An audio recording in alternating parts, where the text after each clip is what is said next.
The Bible predicts the Russian invasion of Western Europe. Daniel the prophet predicted Daniel the prophet received a vision from God about the beast with 10 horns. Daniel 7 verse 24 says that the 10 horns are 10 kings. But kings rule nations, so we can say these 10 horns are 10 nations. Now in verse 8 it says that another horn will come up among the 10 horns. This is another nation coming up among the 10 nations. The 11th horn coming up among the 10 horns is invasion of 10 nations by a conquering nation coming from outside. Now, why do I claim that these 10 nations are in Western Europe? Before I go into that, let me digress for a moment and say that there are many Bible scholars and preachers and evangelists that preach about end-time Bible prophecy, and they talk about this particular verse, chapter 7, verse 8, but none of them recognize that this verse is talking about invasion of Western Europe. Now, why is that? They can't bring themselves to interpret the 10 horns as 10 nations, and the 11th horn coming up among the 10 as a nation coming from outside and invading. It's like if you have 10 bowling pins and a bowling ball comes up among the 10, isn't that like invasion? It should be obvious that verse 8 is invasion. Now, why do these 10 horns have to refer to or point to 10 nations in Western Europe? Because the beast that the 10 horns are on is of the Roman Empire, stands for the Roman Empire, and the Roman Empire covered Western Europe. What evidence is there that this beast with 10 horns is necessarily the Roman Empire? Well, Daniel has this vision given to him by God in which there are 4 beasts, and there are 4 empires in succession. What they have in common is that each of the empires had a turn in ruling over the nation of Israel.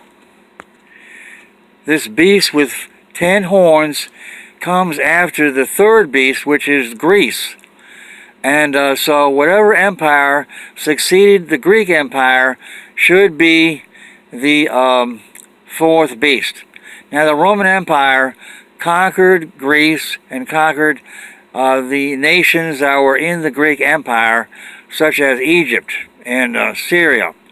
And therefore, that is the evidence that the 4th beast is the Roman Empire. The Roman Empire split up into about 30 nations. Now, which of those 30 nations are the 10 nations that this passage is talking about. Okay, well, Daniel calls this beast the beast with 10 horns. In the book of Revelation, this same beast is called the beast with 7 heads and 10 horns. Revelation says the 7 heads are 7 hills upon which the city of Rome sits. That's Revelation 17:9 and 18. 17 verses 9 and 18. Now, in the book of Revelation, the 7 heads and the 10 horns are always together. They're together when Rome is the capital of an empire, and then when Rome no longer is the capital of an empire but becomes Papal Rome, the headquarters of the Roman Catholic Church, the 7 heads are still with the 10 horns. That means the 7 hills, or the city of Rome, is still with the 10 horns. The 10 horns are still with Rome. So that means the 10 horns are 10 Catholic nations. So now we can discover which nations are the 10 horns. Portugal, Spain, France, Belgium, Holland, Germany, that's 6. Then there's Switzerland, Austria, Italy, and finally England, that's 10. Now, only a small part of Germany was included in the Roman Empire, but it still counts because, like I say, a small part was in the Roman Empire. And England became Protestant, but it stayed Catholic until the 1500s. And so it too is one of the 10 horns. Now, what happened to the other 20 nations that formed, that became sovereign after the fall of the Roman Empire? Well, Greece became Greek Orthodox, and the other nations all went Islamic. They were all conquered by the Muslims, such as Egypt, Libya, Syria, Lebanon, and so on, Turkey. Now that we've got the 10 nations out of the way, the next question is, why do I say that Russia has to be the invading nation? Well, think about it. What other nation is close enough to Western Europe that it could invade all the leading nations of Western Europe and conquer all of them?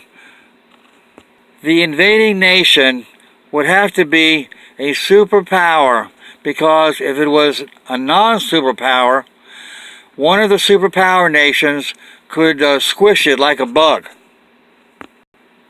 There are 2 superpowers, America and Russia. Now, America is not about to conquer Western Europe, and therefore that leaves Russia as the obvious choice as the nation that will play the role of the conqueror of Western Europe. Now for the serious part. America is married to Europe through NATO. We have NATO obligations, and therefore any Russian attack on Western Europe, any conquest by Russia of Western Europe, must include a Russian attack on America. It would be stupid for Russia to let America come to the aid of Western Europe. So Russia would not even consider for a minute invading Europe without first launching a preemptive strike against America. So even though Daniel 7 verse 8 is about the Russian invasion of Western Europe, that is just the tip of the iceberg. What Daniel 7 verse 8 doesn't even begin to mention is the real message. It's the part of the iceberg that is submerged under the water. Namely, the Russian attack on the big cities of America and on our military bases, and especially our nuclear arsenal. Finally, the question arises, how can Russia bomb America without being destroyed by our retaliatory strike? That is what our nuclear arsenal is there for, to deter Russian attack. The trouble is that we've disarmed, we've reduced the size and strength of our nuclear arsenal. We've done it in response to Russia ending the Cold War and making peace and supposedly changing into a democratic nation.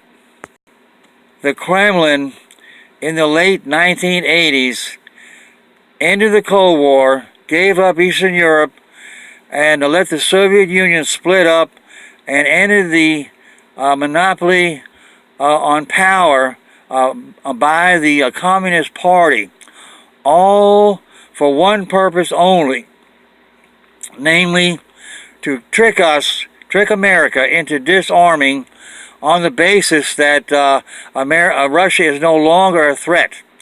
So why should we keep our nuclear arsenal if Russia is just another nation? Over the last 30 years, we've been steadily disarming, and we finally reached the end of the road where we have reduced by more than 2/3 the nuclear warheads on our 8 submarines at sea. We used to have 39 boomer subs, and now we're down to 12, and only 8 of the 12 really count, because the 4 that are in port don't count because the ports will be bombed and the submarines in port will be destroyed. So only the 8 subs at sea count as our nuclear retaliatory arsenal. As for the other 2 parts of our triad, our bombers have been taken off alert, so they're sitting ducks. They'll all be destroyed on the ground. They won't get into the air because they're no longer on alert. As for our ICBMs, they're not ready to be launched. If Russian attack was to take place, if our computers told the Pentagon that Russian attack was taking place, the first thing we would do is test the computers and test our satellites that communicated that message to see if they were malfunctioning. By the time the testing is over, it's too late to launch our ICBMs. And so our submarines are the only part of our 3-part triad that is invulnerable and that is any good. And so we don't have the arsenal that we used to have. Try to understand that. Now that we have reduced our arsenal so much, we are actually inviting Russian attack upon America. During the Cold War, Russia's track record for honoring the treaties that it has signed During the Cold War, Russia lied and cheated on the treaties that they signed. They violated the treaties, and it was so bad that they became notorious for cheating. So when Gorbachev comes along in the mid 1980s and starts acting all civilized and decent and peace-loving, and we should have been suspicious and skeptical, because it would be only natural for him to put on an act to get us to disarm. And but instead, we took his words and actions at face value. All we had to do to keep nuclear war or Russian attack from coming upon us would be to resist the temptation to disarm precipitously. We have disarmed so much that Russia, the communists, communists that are posing as former communists, they don't have the moral fiber to resist the temptation to bomb us. We're actually tempting them beyond their ability to control themselves. Christ said on the cross, they know not what they do. Well, that can be said about America. We don't know what we're doing by disarming the way we've done for the last 30 years.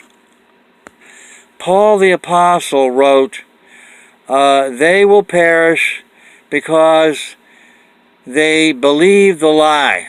The lie. That is, he's actually talking about America. America has believed the lie that Russia has changed, and they acted on that belief by disarming. And so now is the time for us to perish. Millions of Americans will perish. Americans in the big cities, something like half this country will perish, because Christ said, two will be in the field, one will be taken, and one will be left. So that points to a 50% survival rate. The nuclear fireballs that will come from the sky will be like stars, man-made stars, and they will fulfill Christ's own words, where he says in Matthew 24, verse 29, the stars will fall. He's actually talking about man-made stars falling upon the cities of America. To leave a comment, you can email me at joegrace @gmail.com. JOEGRACE @gmail.com.